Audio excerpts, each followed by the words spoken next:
Hey, it's Tim, Pickup Truck Plus SUV Talk. I'm joined once again by my friend and colleague Jill Simonello from Chicago.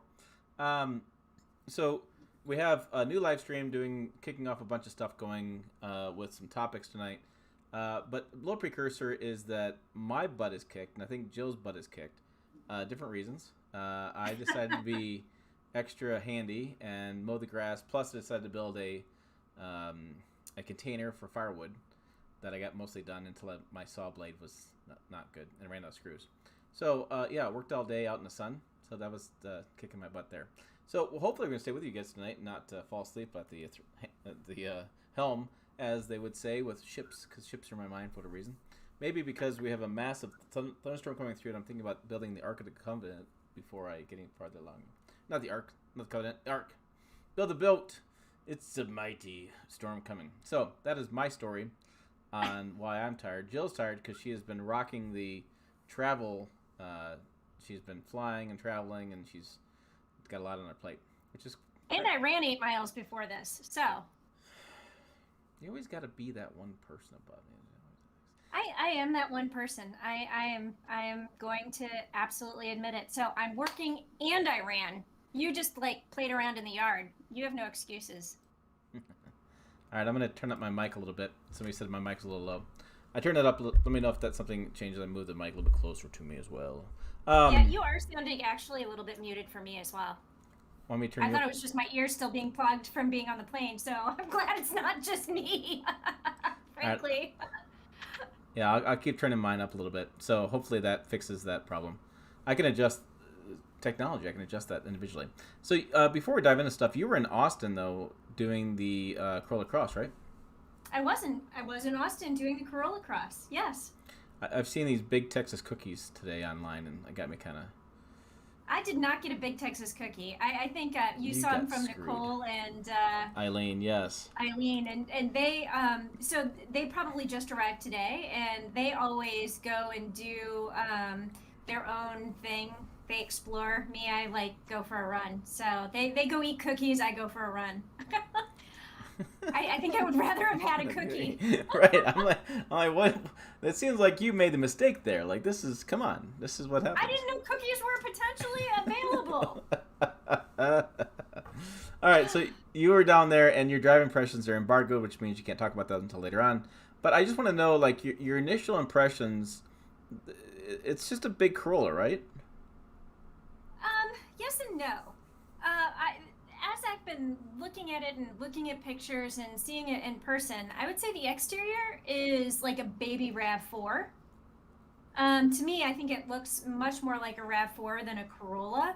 But once you get inside the vehicle, you definitely have Corolla cues in terms of the materials that are used, the way that the dash is laid out, the behind the wheel gauges. You know, if you've been in a Corolla, getting in the Corolla Cross, it's not going to be unfamiliar. Okay.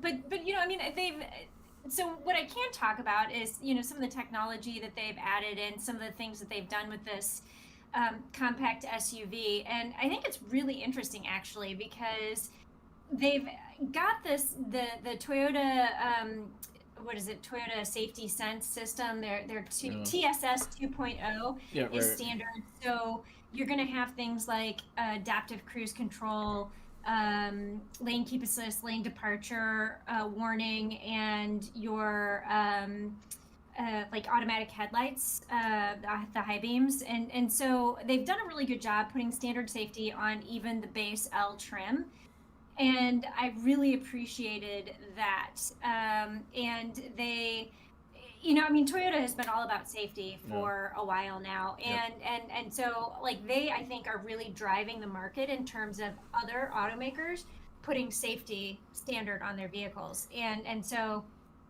they're doing that here, and they the really interesting thing. So I think we talked about it a little bit last week, but the Honda Ridgeline has a lot of the same safety stuff, but their adaptive cruise control shuts off when you go below 30 miles per hour. Whereas this vehicle, which is an entry-level vehicle, the adaptive cruise control takes you all the way to a stop, And if you're stopped more than like 3 seconds, you just tap your foot on the gas and it takes off again. So it's actually a really good adaptive cruise control system. So they've done a good job with the safety. I feel like the materials are pretty quality materials. I mean, you've got cloth seats, but they're not like cheap chintzy cloth seats. And you know, so the way it looks, I think, is what you would expect for a more entry level vehicle. So I think it looks like I said a baby RAV4, and then you know the guts on the inside. It's Corolla. All right. So I see the comments, and I'm like, all right, we will stop talking about Corolla Cross here in a minute. So yes, we should talk about the Duramax 3-liter diesel. It's been a rather controversial, I don't know, a week or 2 weeks with that topic, that story that kind of came out, and we kind of did a video on it, or I did a video on it. I was kind of looking that.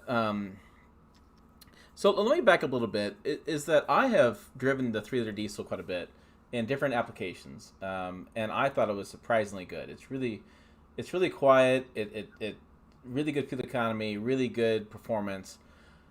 But there has been some of these underlying issues with it, where you get the situation where you got to drop transmission to inspect the belt. But again, that's every 10 years, because if you put 15,000 miles on a year, it's every 10 years to do it. So that's not that big of a deal in the grand scheme of things. Not that big of an issue. I think the new one that really gets me is when I did the video on the long crank no start, and somebody got mad at me. They're like, it turns on, it eventually starts. You just got the name wrong. I'm like, Eventually, it eventually starts. right, but I'm like, I've read a lot of forum posts, and I've talked to people in the comments, and there's people that have literally given up on starting it and called it a tow truck because they don't want to crank that long. They don't want to. And I get it, right? So why would you want to crank that long? So the issue comes down to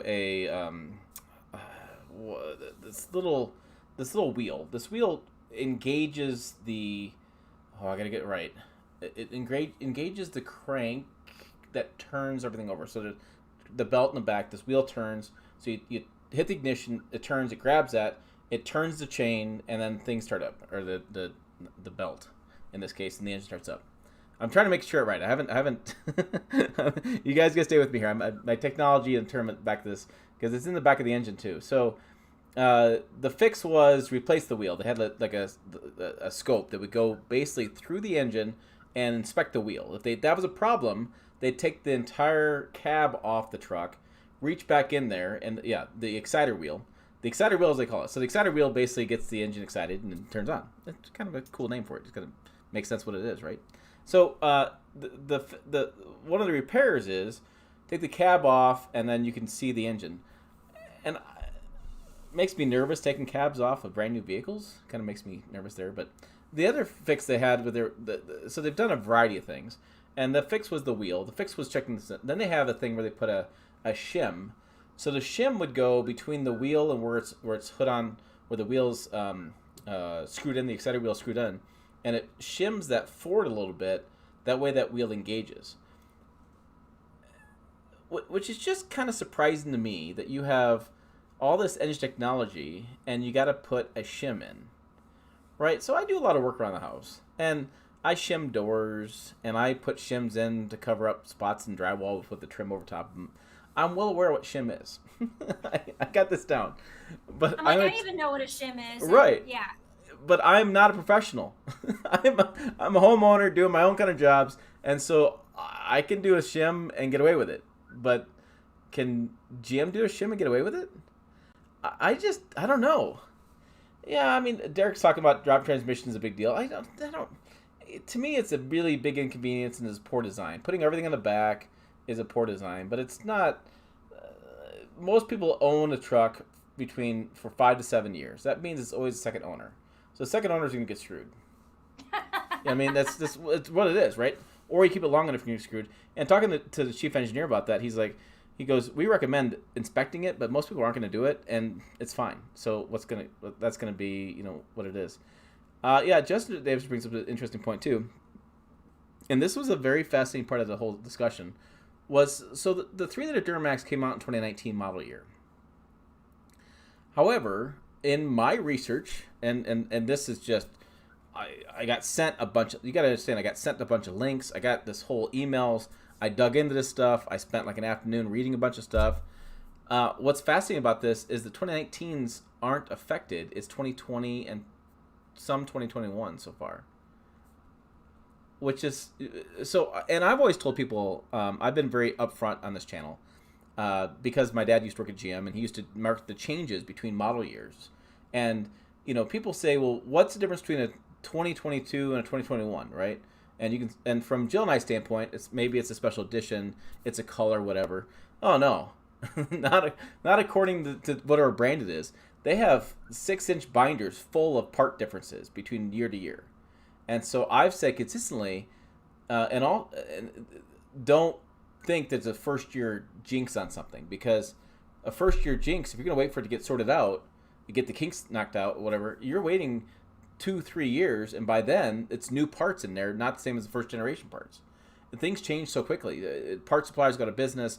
They change the part to be more efficient. Look at what happened to Toyota. Toyota took off the transmission cooler starting in 2019 for the Tundra, or 2020 the Tundra. So you could have been like waiting for the kinks to work out, and all of a sudden they drop a part, and they just got rid of it. So it's just kind of crazy. Things are ultimately changing. My dad used to talk about this all the time. He would always buy a first generation of a model, first model year, because in his mind, that was the best version. Because after year 2 and 3, the penny pinchers, the accountants would get in there, he would say, and they would find more efficient ways to build the truck for cheaper, and they'd take out parts. He always felt like the sound deadening would always get taken out by year 2, 3, or 4. The way it works. So it's interesting. He was always advocating first generation stuff. So I have definitely a different viewpoint on first generation than people do, and I appreciate that. But yeah, I thought it was interesting and it was an interesting story. I did not anticipate that blowing up so much. TFL had done a story, I don't know, 6 months before, and I hadn't even heard about it. And then, like I said, we're doing a live stream. I think it was you and I doing a live stream. Oh, not this last one, the one before, and I'd been traveling, and fortunately the guy reached out to me again and reminded me of this, and so I did a video on it just because I thought it was interesting stuff. I've been cognizant of not hating on the Duramax engine, because it's only, I have to be so careful I say this stuff, because it's 18,000. So there was a comment that said that GM thought there was 18,000 diesels they're having a problem with. Okay, so 18,000 in the grand scheme of things for GM is a very small number. However, if you're one of those 18,000 people, it's a big deal. You have a brand new truck, 1,000 miles on it, 500 miles, 6,000 miles, whatever, and it won't start. I mean, I've also had another saying too, where it's like, the most important thing for a truck to do is to start every day. Like, you can take all your technology, take all your towing, payload, whatever. The damn thing doesn't turn over every day. Well, who cares? It doesn't matter. And people are like, we can say that to every vehicle out there. I'm like, yeah, sure, a car, sure, but really, we're trying to get something done. Like, with me with tools, it's like my truck's a tool. Like, if my tool doesn't work, then my entire job stops and I have to fix the tool. So, yeah, there's a question about being whacked during assembly. That's a possibility too, because the wheel, I mean, the exciter wheel looks like it's pretty like it's almost like the Achilles heel of the engine. It looks like it's really thin metal, really thin material. If that gets bent any direction at all, it won't catch and won't turn the engine over. So I don't know. It's a tough question to answer, and there's a lot of questions about why don't I bring back the chief engineer who I interviewed before, and I've avoided that route because I believe he's moved on to other projects. He may not even be with GM anymore.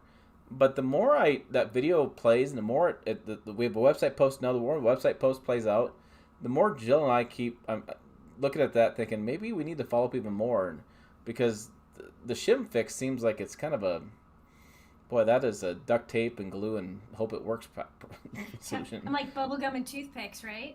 Yeah. It's I don't know. It's interesting. So I'll be curious to see how it works out. It's like, it's going to be interesting to see how it turns out. I haven't seen any news from GM on that. Obviously, not going to. GM's not going to comment. Like people are like, "What's GM saying?" I'm like, I don't even bother emailing. They're not gonna respond because the other thing too is I don't think their engineering team. So what happens is the vehicle gets launched. When the vehicle's launched, that team that launched the vehicle, they're already moving on to another project. They give that vehicle off to another group of engineers who are life cycle engineers, and they follow up on these kind of problems. And so they figure, well, hey, if it worked when we launched it, then what changed? And they do the fix from there. So that's why the launch team moves on. I don't think the new team of engineers, the life cycle engineers, I don't think they figured out what the problem is. I don't think they've identified the problem is. And to me, it's a part supplier issue. Something changed 19 to 20. Something changed. And so, I don't think they figured it out. I think they're still throwing, darts at a dartboard. And I don't know if I can get an answer from them. I could start trying, but I don't think they know. I don't think they have anything in common because I don't think they're going to say anything publicly. And they have nothing to say. I mean, I don't know. It's going to be interesting to see how it works out with that. Well, so here you go. Here's my question for you. Do you think, so the last story we wrote about this engine is saying that they've halted production of it. They're not discontinuing it. They're halting the production. And they're saying that it's due to supply chain, microchip, blah, blah, blah, whatever. But do you think that any of it has to do with this long crank issue? And maybe they're trying to, maybe they will use their time wisely and figure out the problem while they are doing the stoppage? I mean, do you think that has anything to do with it? I think that's it. I failed in putting two together, but I think that's a great thought. Because if you guys don't know, the latest thing is there is no recall, but currently the engine is not being built. It's currently on hold. And GM's viewpoint on this is that it's a supplier issue. It's a story that TFL ran that we verified that they didn't discontinue it. They just delayed production. It was kind of our verification on that. I don't see how it can't be. I mean, I hate to be conspiracy theory on this, but it's how do you not put two and two together? And to me, that exciter wheel it's got to be a supplier issue. Something supplier changed because that wheel worked great. And then in 19, because again, you don't hear any problems in 19. So, yeah, I don't know. There are a few TSBs. I went down the road and looked at all the TSBs, and the TSBs are all like, again, they're darts in the dartboard. I mean, they're looking at little individual issues, and they thought it was a software issue. Reflash the ECM, reflash this, do this, do that, and they still have not solved it. And one of the guys went in and he got the shim and got everything and still had problems with it. So, and then I don't know. The thing that just irritates me as a consumer and as a journalist is it's not like it's a safety issue. It's not like it's because the truck is stopped. So it's not like it's turning off while it's driving. So it's not a safety issue. It's not like the engine's dead, right? So it's not the engine still is a good engine, right? The block is still good. Things are probably still good. It's just downright annoying. Like it's you know what I mean? It's like every day you get in the truck and you're like, will it turn on or will it not turn on? I mean, putting that mindset in your head every time you get in, that would just drive me up a wall.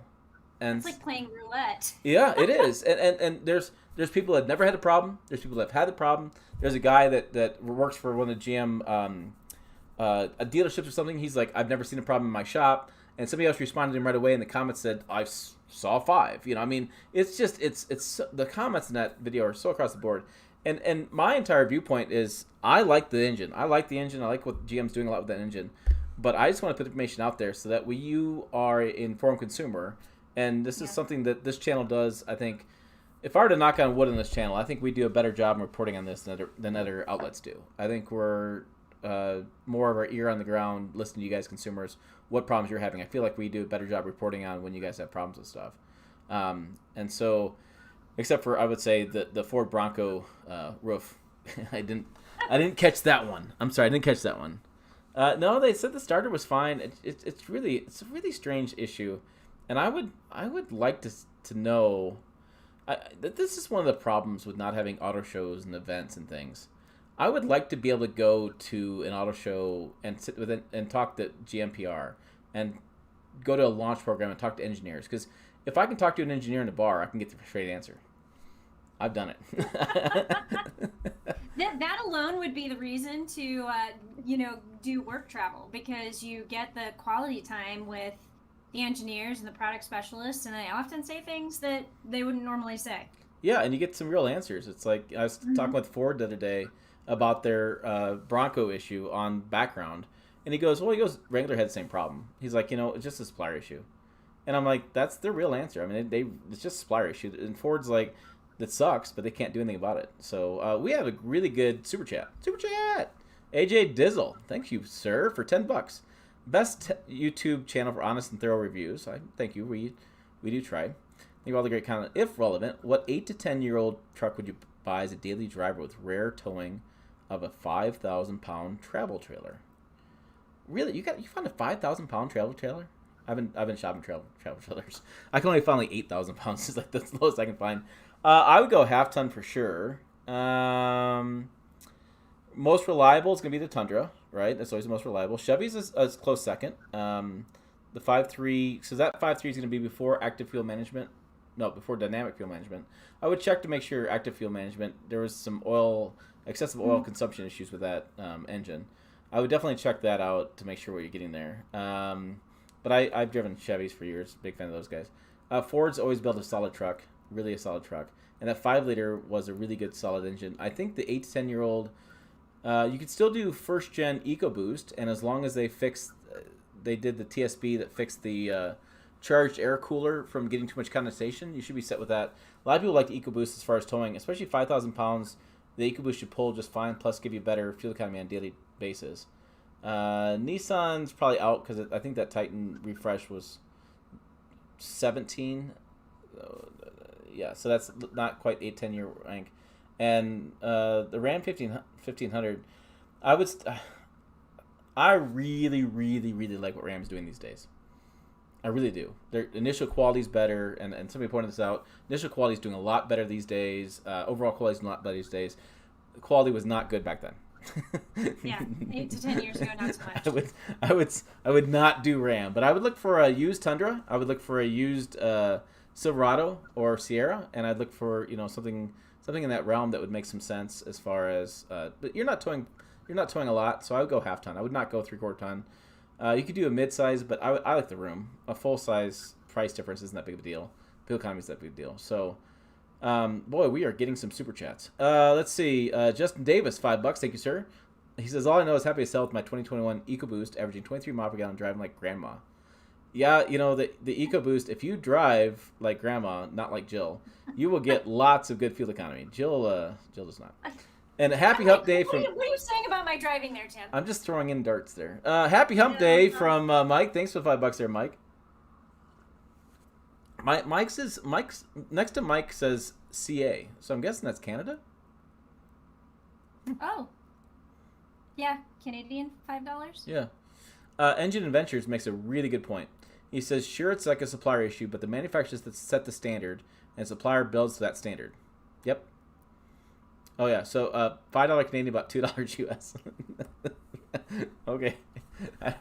Well, so to go back to the Engine Adventures comment, we had this conversation when we were talking about the rust issue with the under the Ford trucks, and it's 100% a supplier issue with some of those parts, and but shame on Ford for accepting the parts in the first place. Yeah. And so as a supplier issue, like the buck stops here. The buck stops with General Motors, the buck stops with Ford because of quality control. That's an excellent point. Yeah. No, I mean, it's like if a tier 1 supplier got told by the OEM to do this, they would just do it. I mean, it's no questions asked because that's a lot of money to them. It keeps them in business. He also brings up Ram just ranked really high in initial quality. Yeah, Ram and Dodge had like a 1-2 sweep. Lexus was third, but I gotta point this out. Can't remember his name on the top of my head, but he pointed out. He says, "How in the heck is Ram first, Dodge second, and Chrysler last?" Because Chrysler hasn't updated their products. I know, but I had to look. They only have 2 vehicles. They have 2. I know, but if you have 2, don't you think you rank higher? Like I was gonna look this up. No, so wait, because nobody is buying them to give their opinion on them. 2. I'm pulling it up because I want to see the chart, And yeah, Chrysler was last on initial quality. 2. I know, but isn't that so? Ram 2. so problems for runner vehicles. Ram at 128, Dodge 139, Lexus 144. The average was 162.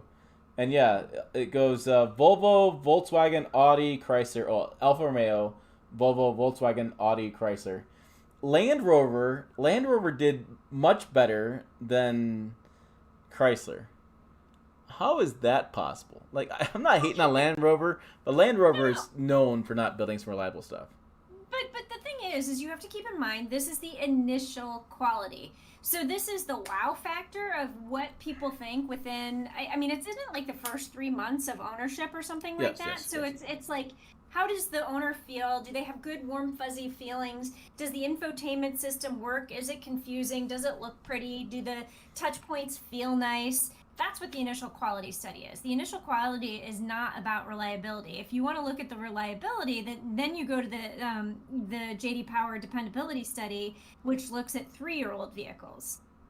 So that is probably the more curious thing. But so what this initial quality study says to me is that that the infographics, the startup, welcome little graphic turny thing behind the wheel, Yeah. the digital gauges, the touch points, the design, that is working for Ram and for Dodge.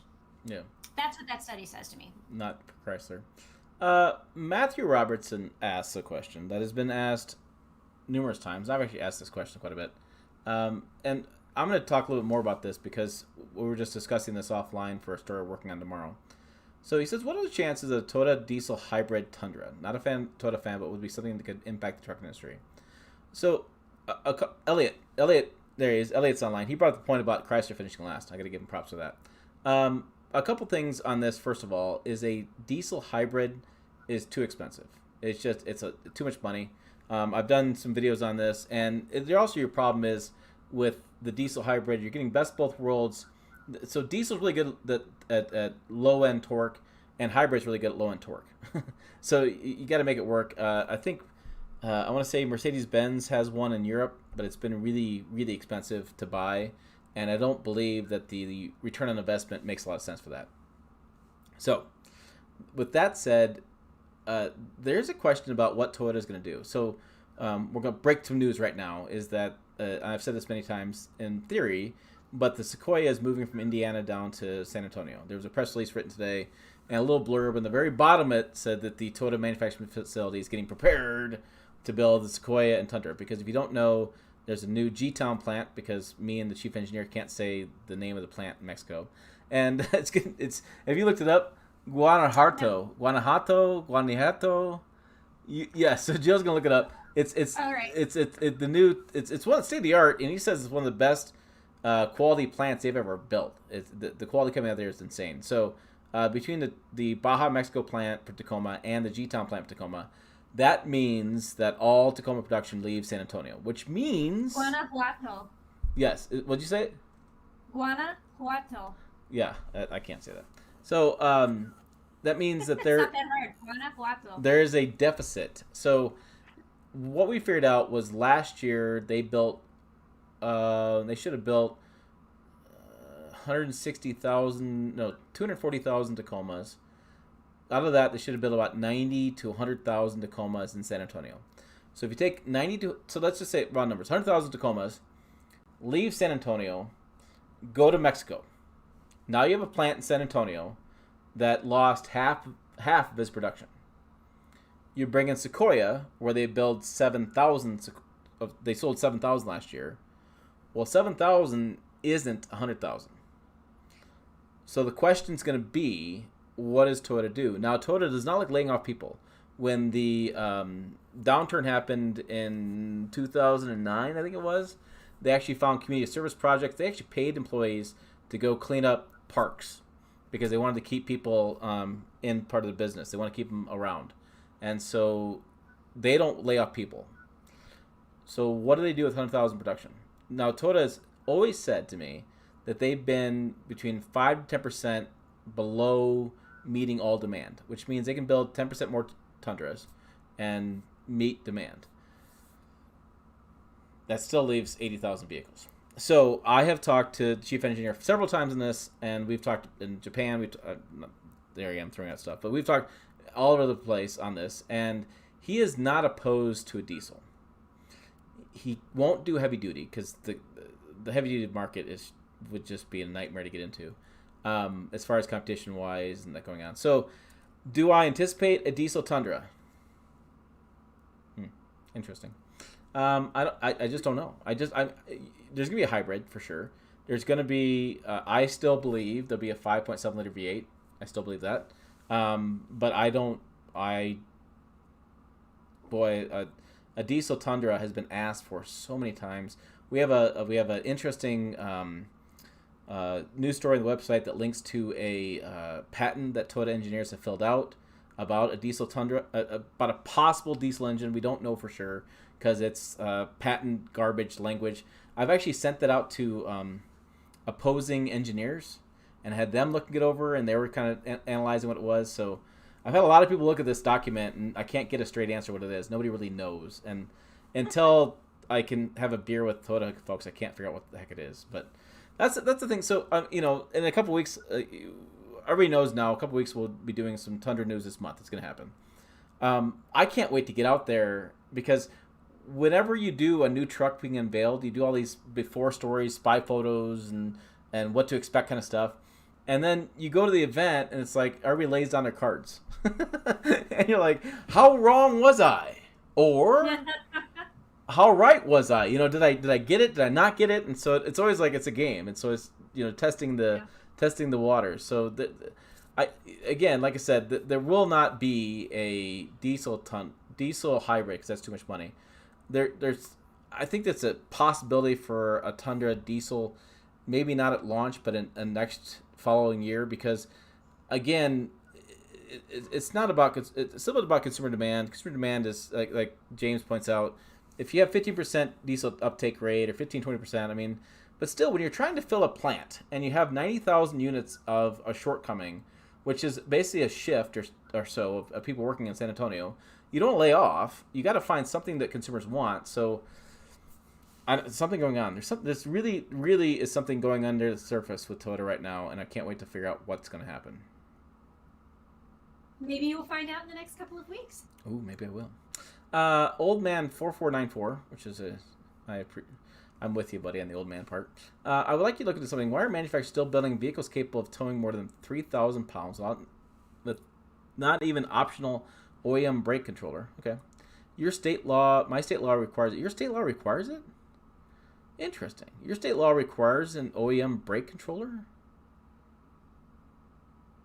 Huh. Send me an email at tim@pickuptrucktalk.com. I think it's, just tim@pickuptrucktalk.com. You see it on the screen. What state are you in? I'll be curious in that one. I've actually talked to State Patrol. I've talked to different people about it, and they don't really know anything about that stuff. Let me tell you, State Patrol does not know when you're overloaded. I've done that down the road. I don't know about Jeep 4xe problems. You've heard anything about Jeep 4xe problems, Jill? I have a Jeep coming in a couple weeks. I've never heard anything about what are you hearing, Engine Adventures?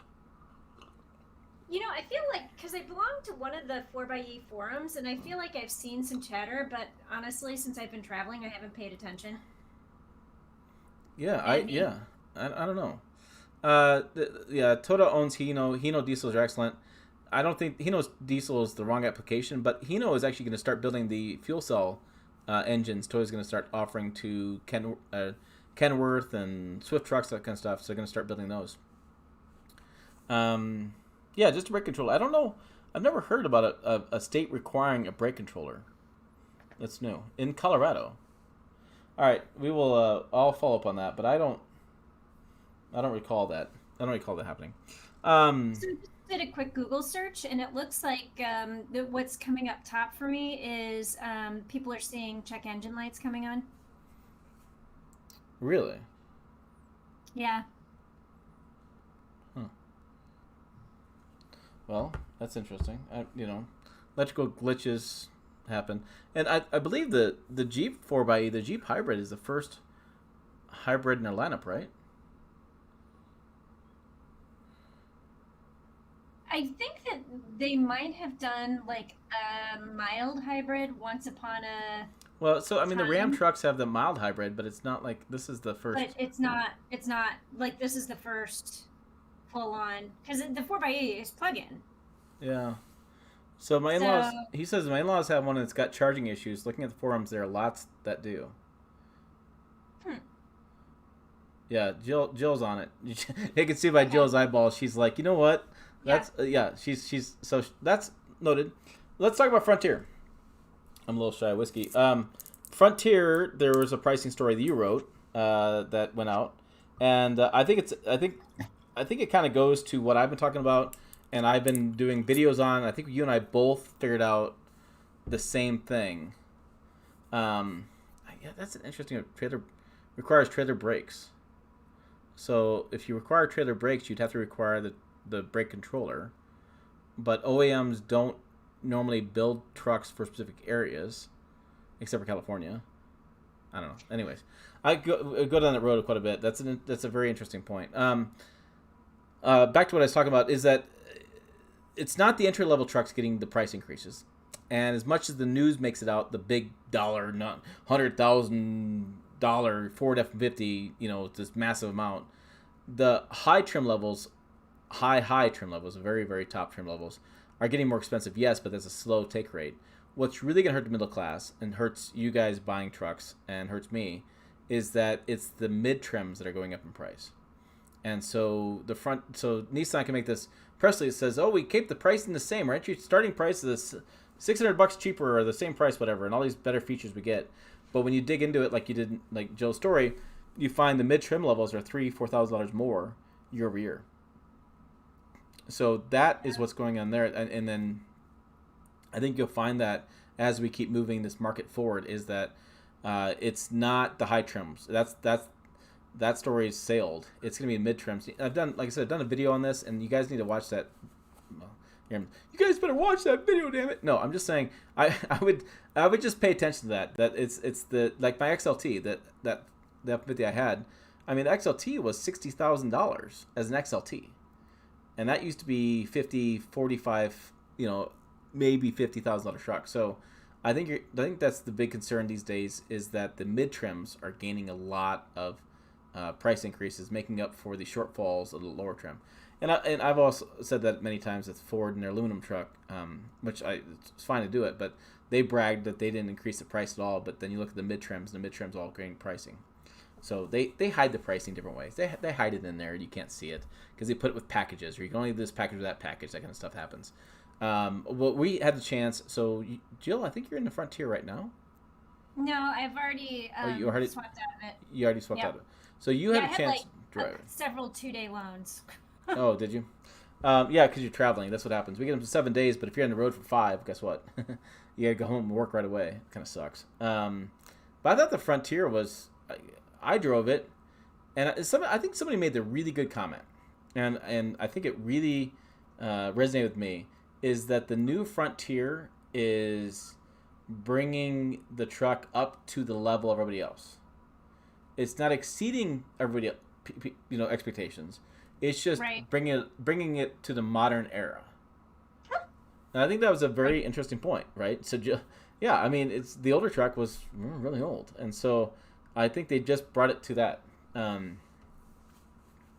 Any news on a new straight 6 truck engine from Ford? No. What I'm hearing from Ford is they're going to start decreasing internal combustion engines. ICE engines are going away, and more EVs and hybrids. That's what I'm hearing. Ford Mustang will be a hybrid. That's going to happen. The Ford Bronco pickup was killed because they just do the Ranger and offered a hybrid probably in the Ranger eventually.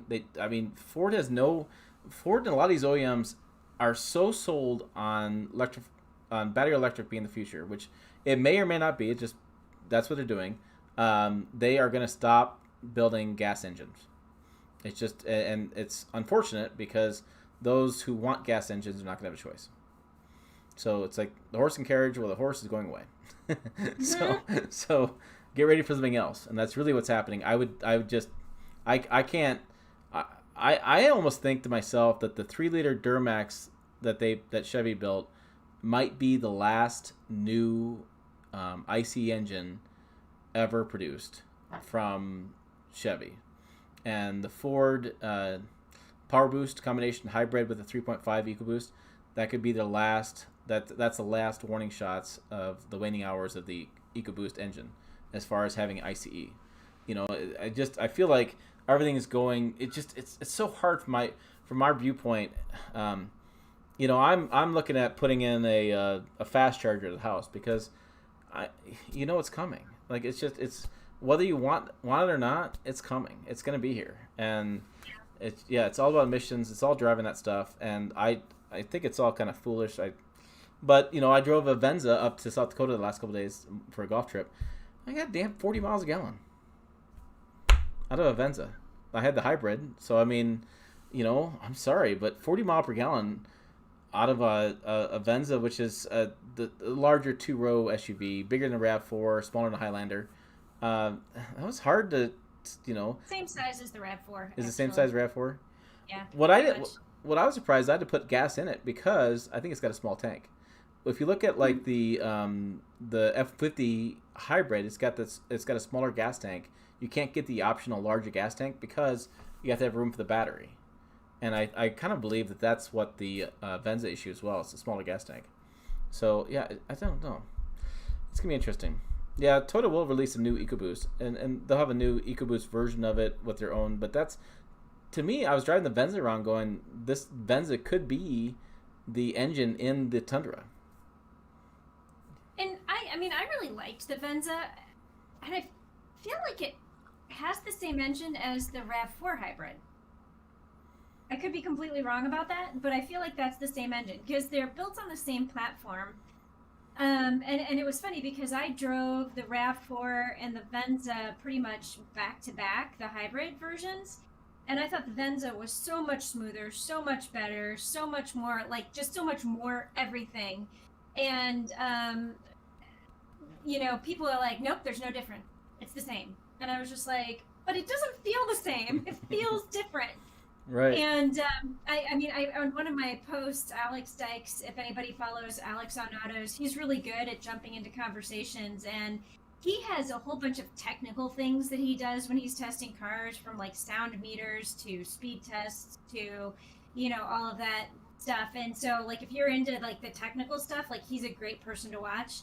But he'll jump in, and he, like, I remember on that post, he was like, nope, I tested it because I was like, the Venza sounds quieter, it feels faster. He's like, no, it's exactly the same.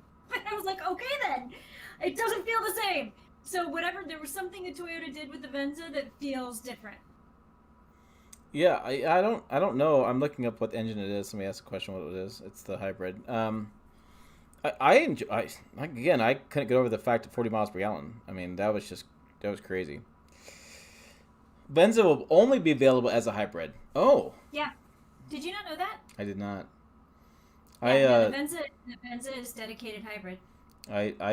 So 2.5 liter 4-cylinder with a hybrid combination. So it's probably got an electric motor with a battery, works together, charges the engine or charges the battery. Yeah. I forget a lot of things. All right.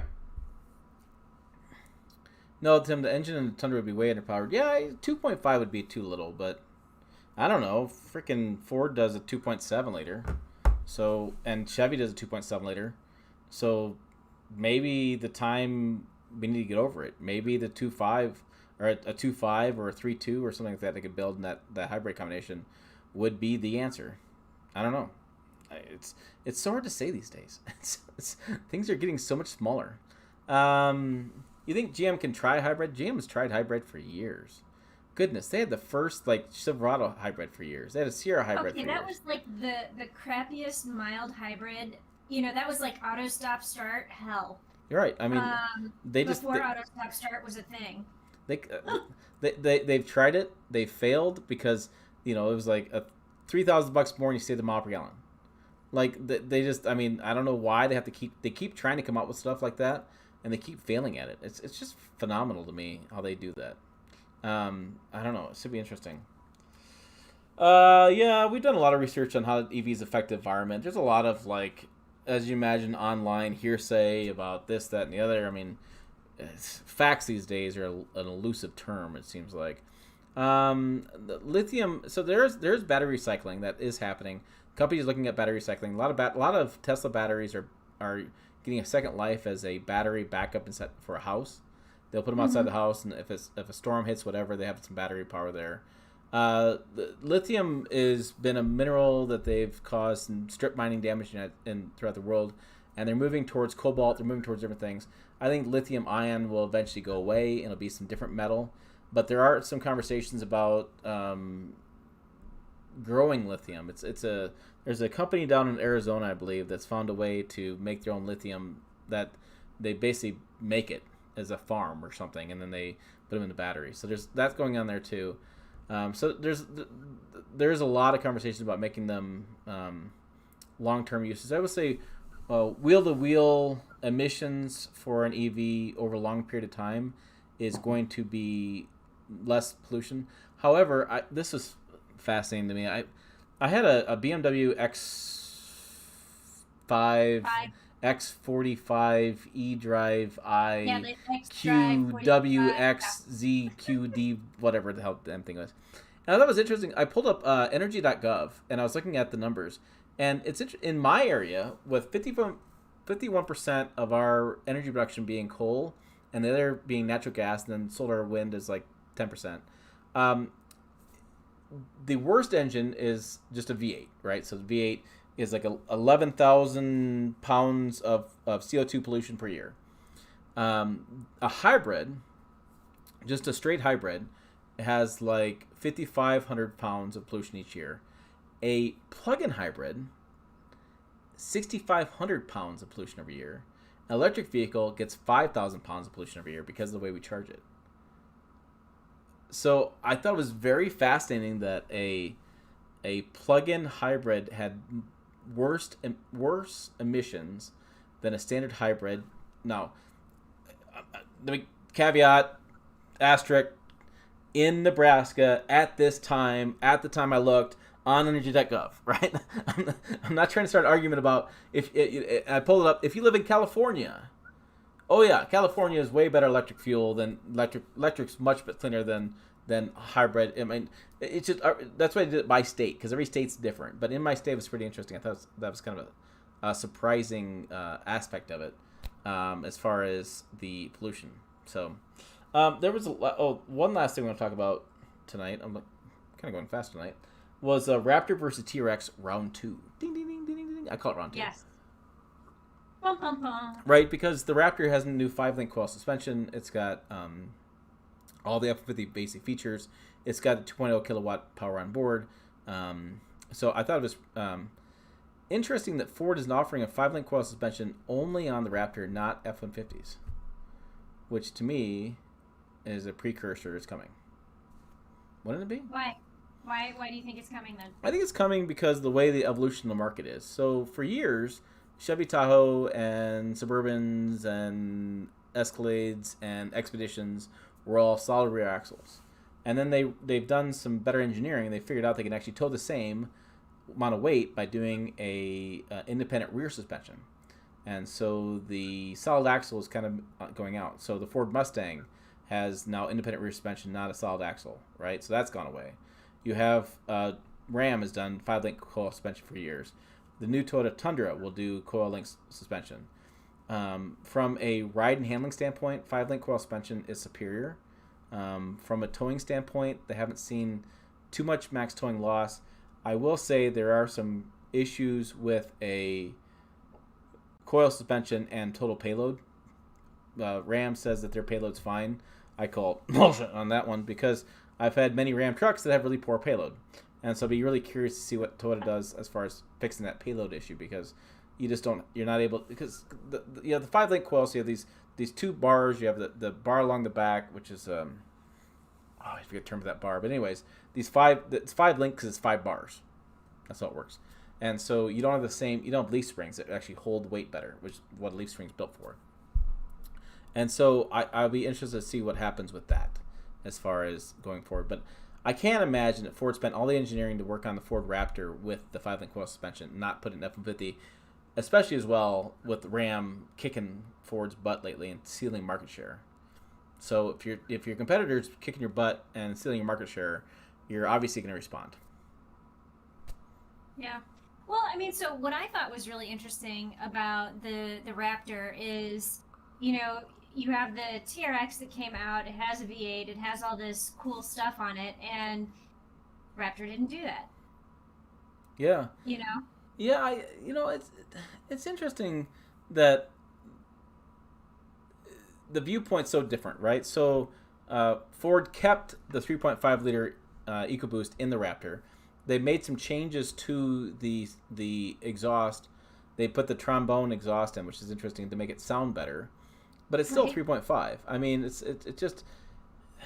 But that's the way the market is these days. I want to say one thing and do another, whatever. But it's like people are not buying V8s as much as they used to. But there's still a segment of our population that really likes a V8, and they want that big throaty exhaust note. And then you have all these EV trucks coming in the marketplace that make no noise. So, well, they make fake noise. Yeah, or fake noise, or piped into cabin noise. I mean, so it's like, I don't know. I mean, I really don't. There's so many different ways going on right now. I just don't understand. To me, it's like VHS and beta all over again. It's just an ongoing argument, and whoever's going to win is going to win. It's going to be something. I don't know. It's going to be interesting how it works out. I'll be really curious to see next 5-10 years what I'll be driving, because I know at some point I'll have an EV truck. It's going to happen. It's going to happen. Yeah. There's a question about solid-state batteries. I've done some watching on this. It's a little bit outside my wheelhouse of technology and how solid-states work. There was some help drive the mass adoption of EV and hybrid vehicles. What's going to happen, I don't think... So, EVs. My issue with EVs are the hurdles of infrastructure, of desire. I think consumer desire for an EV is low. I think it's a dramatic change of life. You have to change the way you drive, change the way you use a vehicle. Yes, you can travel and you can make it work, but I don't relish the idea of sitting with my wife and kids trying to get to a campsite, charging up the truck.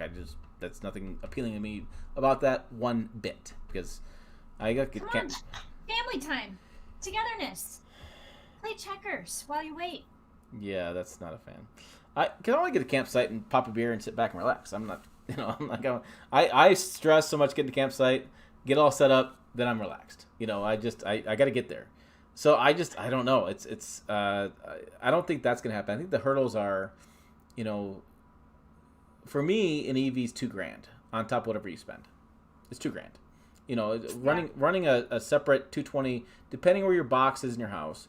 Running the 220 plus a 50 amp service with the wiring you need, and copper prices being so high, plus buying the on-the-wall charger, it's $2,000. Now, if you look at the cost-benefit analysis of savings of gasoline, the plug-in hybrid I had from BMW, it saved me $2 every 40 miles. So it just depends on your life, right? So if you're driving 20 miles a day, you could save $2 a day, which is $60 a month. But my problem is 60 divided into 2,000. It takes a long time to get your return on investment back. And then if you're like somebody like Jill who rents a place in Chicago, if she puts $2,000 into her place, she'll never get that back. Yeah. Yeah, and I mean, when I get the EVs, I plug into my wall jack in the garage, and depending on the size of the battery, it could take anywhere from 3 days, like the Mach-E, to, if you're with a plug-in hybrid, to overnight. So, although I feel like it took 24 hours for me, because I had that BMW X5, X-Drive, 40E, whatever, as well, and I feel like that was a 24-hour charge on my plug to get it, and it was 30 miles of range. Yeah, and that's the thing. The problem that you run into with 110 is 110's a joke, because people say you plug in 110, but they do the estimates based on full amperage. Well, if you have a garage, you have a garage door opener plugged in, I have a 8-foot freezer plugged in outside with all my deer meat. You may have, a fridge, a backup fridge, whatever, or you may, but you can't, what I'm getting to is you can't always count on dedicating the entire circuit towards the car and charging it, which is a issue there. I I don't bemoan people that want to buy EV. My dad wants to buy the Cadillac Lyric. One of our friends that I just talked on the phone with a couple days ago, he's buying a F-150 Lightning because he's gonna have F-250, F-150 Lightning because he figures driving to the work site and back, he's just gonna drive electric and then save the gas. But he needs the F-150 Lightning in case he needs to stop and get some 2x4, stop whatever on his way to the job site. So I think that I think that makes sense. I just think it's just a lot of unanswered questions. And then to me, it's always, what happened to the thrill of driving? And I know there's lots of people that hate gas stations, which is something I learned in this job. I didn't realize so many people hated gas stations. I love gas stations. I'm like, why do people? I mean, you don't even have to go inside. You just, charge the pump and then you're gone. So I have a thing with Diet Coke, and I like fountain Diet Coke. So I'm like, oh, gas station. I can stop by and fill up and get that. Fantastic. The only time I do it when I fill up. I never stop at gas stations listening to fill up. So, I was kind of surprised about this whole like anti-gas station, and I mean, I don't know. It's going to be interesting what the future holds. Plug-in hybrids. People want to know about the power boost being why wasn't that plug-in hybrid? You have to go bigger battery. You go bigger battery. You do less payload, less towing. It's just the numbers work out. It's just a numbers game, right? So, the vehicle weighs X number of pounds, you go bigger battery, you get better fuel economy range, but then you have extra weight in the truck, which means, because batteries are heavy, which means you have less payload, which means you have less towing overall. So, great, you're driving a truck that you can't haul anything. It's kind of not really the point there. So there's a lot about that going on.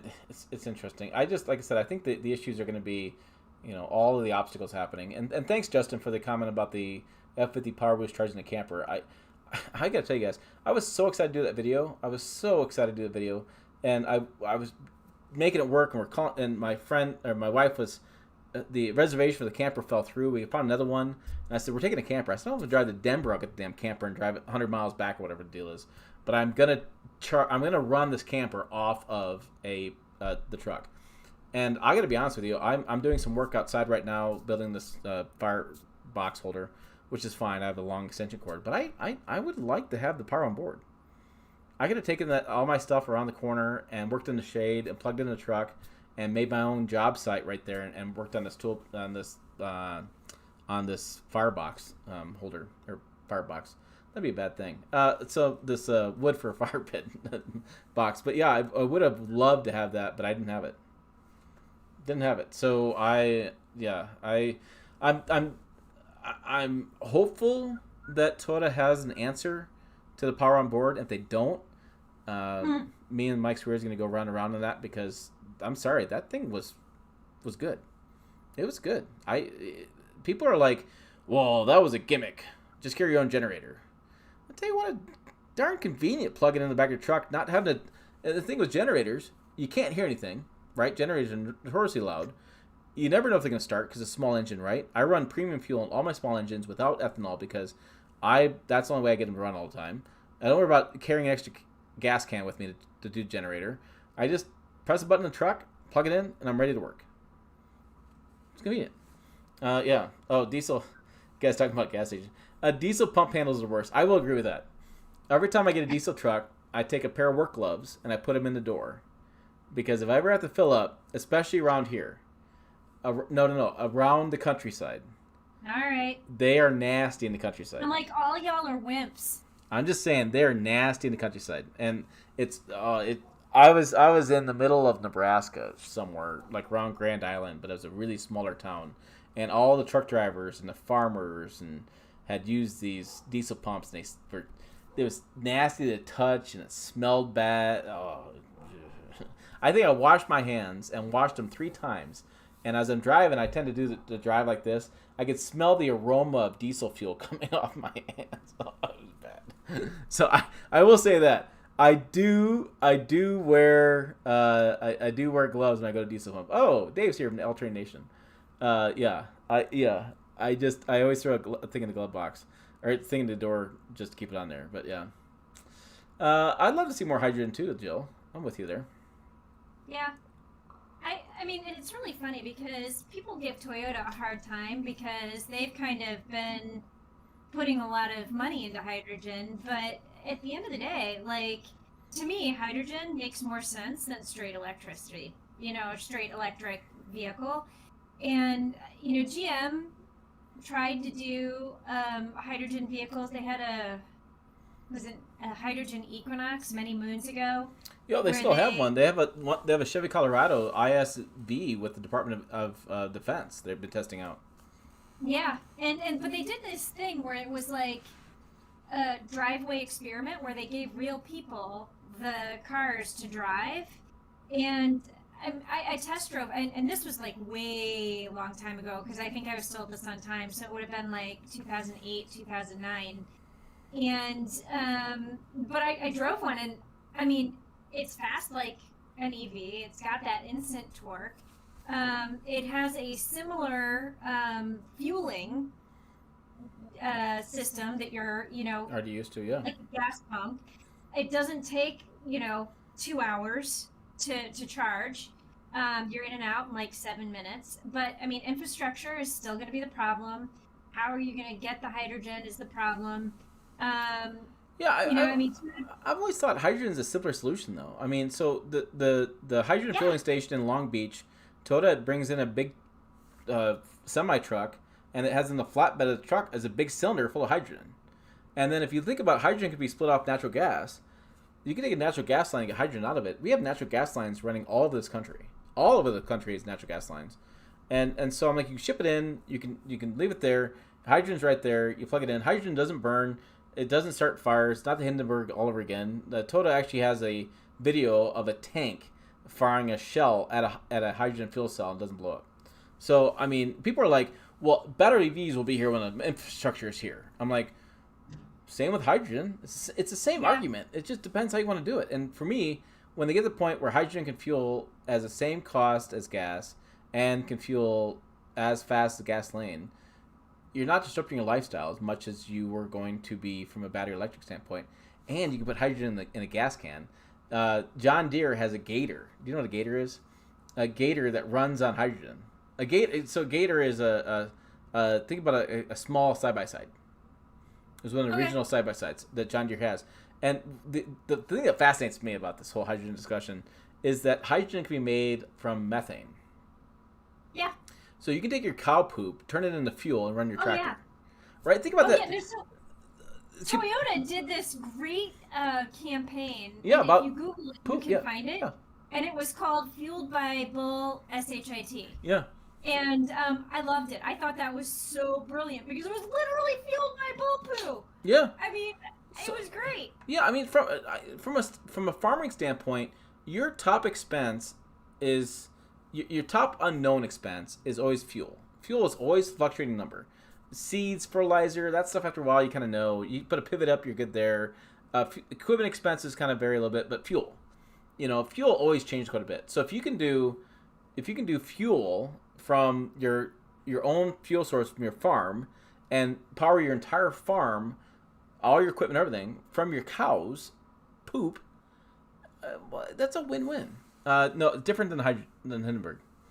Yes. I mean, it's not different than the Hindenburg. I mean, the Hindenburg did use hydrogen, but the problem with the Hindenburg, as I typed in the chat, is the fact that they literally were like poofing fire and hydrogen up into a flammable tarp. Right. Like, who thought that was a good idea? Yeah. Let's set a flammable tarp on fire with hydrogen. Right. No. But that. And so like. And I actually asked this question way back in 2008, 2009, and I'm like, all right, I know the Hindenburg question is going to come up. What do you have to say to that? And General Motors at the time was like, here's the thing. We have tested these tanks so much. They dropped them out of airplanes, and they weren't breaking. And they're like, so it would take like just a catastrophic event to break into these tanks, and then you would have to have a spark next to the tank at exactly the same time that the tank, ruptured to set it on fire. But the thing about hydrogen is this: it is so light, it literally evaporates as soon as it hits the air. So it would have to be that instantaneous, catastrophic event for it to blow up like the Hindenburg. And, as long as you're not wrapping anything in a flammable tarp around the gas tank, I think it's probably going to be okay. Well, there you go, folks. There's the final word tonight. Don't wrap anything in the flammable material next to a gas tank, and you'll be all set ready to go. I don't know. This whole conversation is interesting, and it's going to keep being interesting. It will be 5 years from now still talking about it. That's what's going to happen, in my view, but I don't know. We'll see what happens. All right, that's it for us tonight. Make sure to check out more videos on the channel, because that's always a good thing. If you're listening to podcasts, thank you for listening to podcast. I will download this and put it on the podcast pretty soon. I think that's it. Yeah, from both of us. Thanks for watching, guys. We'll see you down the road.